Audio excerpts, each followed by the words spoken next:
اعوذ باللہ من الشیطان الرجیم بسم اللہ الرحمن الرحیم۔ درس سے پہلے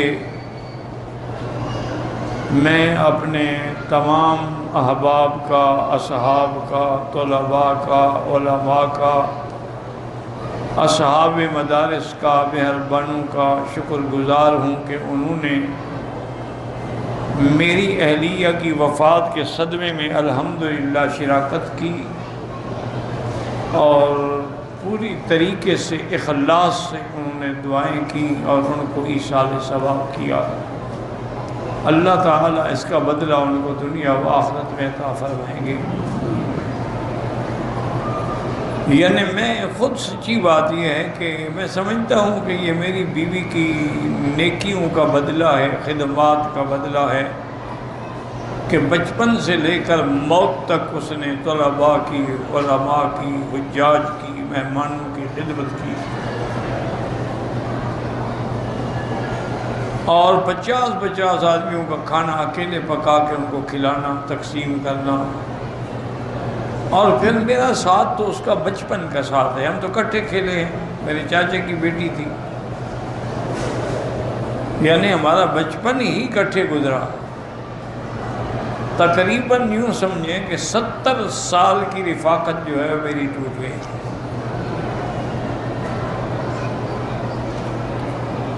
اللہ اس کو جوار رحمت میں جگہ دے اور اللہ ان کی قبر کو باغ جنت بنائے۔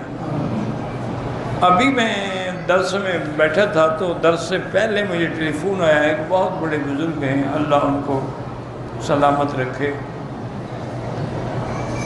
انہوں نے کہا کہ میں نے رات خواب میں دیکھا تو انہوں نے فرمایا کہ میں بہت خوش ہوں، یہاں مجھے بڑی عزت ملی ہے اور سب مجھے یہ کہہ رہے ہیں کہ اس لیے تمہیں عزت ملی ہے کہ مکی صاحب کی ڈگری ہے۔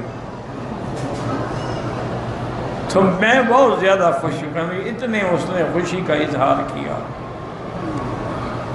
اور میں خود بھی یہ بات نہیں سمجھ سکتا تھا کہ میرے احباب، میرے دوست، میرے متعلقین اتنی مہربانی کریں گے کہ پاکستان میں نہیں، پاکستان پوری دنیا میں کوئی مدرسہ نہیں جہاں اس کے لیے ایصال ثواب نہیں ہوا۔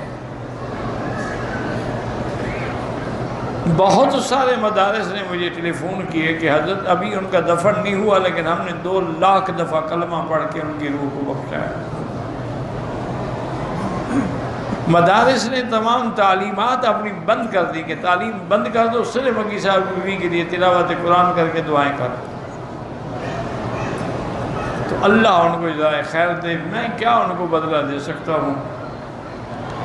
یہ تو سرزمین حرم کے برکات ہیں۔ یعنی آپ اندازہ کریں کہ آپ کے ملک میں پریس کلب کا میرے ساتھ کیا تعلق؟ یعنی میں زندگی میں کبھی پریس کلب نہیں گیا اور نہ میں جانتا ہوں کہ وہاں کون لوگ ہیں۔ انہوں نے باقاعدہ تعزیتی اجلاس کیا اور وہاں بیٹھ کے ایصال ثواب کرایا۔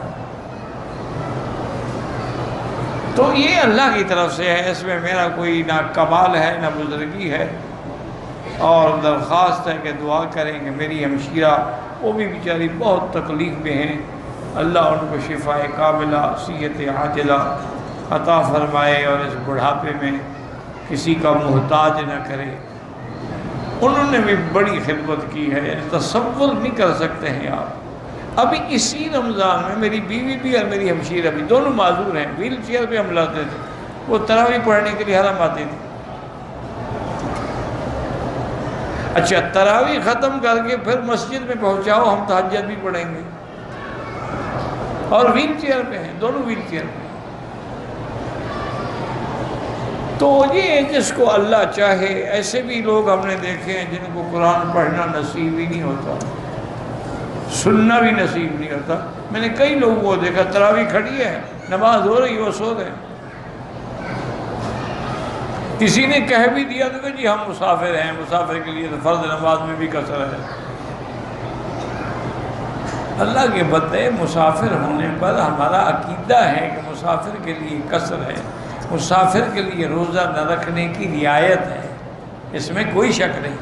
لیکن آگے آپ نے نہیں پڑھا قرآن کو وَأَن تَصُومُوا خَيْرٌ لَكُمْ، اگر روزہ رکھو تمہارے لیے بہتر ہے۔